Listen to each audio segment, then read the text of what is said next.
ডাকসুটা হলো ডাকসুকে বলা হয় বাংলাদেশের দ্বিতীয় পার্লামেন্ট।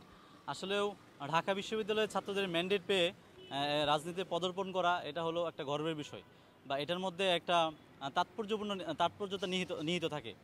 আসলেও ডাকসুর মধ্যেই রাজনীতি আমি আগে থেকেই করতেছি।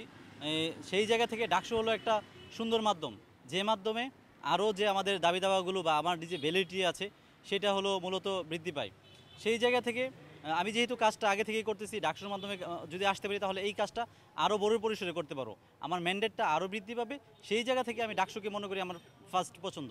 সেই জায়গা থেকে এই ডাকসুর মাধ্যমে আবার আমার এই নতুন রাজনৈতিক জীবনকে নতুন করে শুরু করার উদ্দেশ্যেই আমি মূলত ডাকসুতে অংশগ্রহণ করেছি। এই অব্যবস্থাপনা আমাদের যে কালচারগুলো শুরু হয়েছে, অব্যবস্থাপনার কালচার বা অন্য কালচারগুলো, এগুলো কিন্তু আমাদেরকে এসে দূর করতে হবে।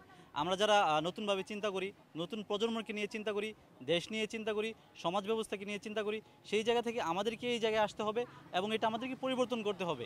আমরা কিন্তু এই পরিবর্তনের ধারাটা মাথায় নিয়েই কিন্তু এই ডাকসুতে এসেছি। আমরা পরিবর্তন করব বলেই আমরা কিন্তু এই ডাকসুর পথে পা বেরিয়েছি।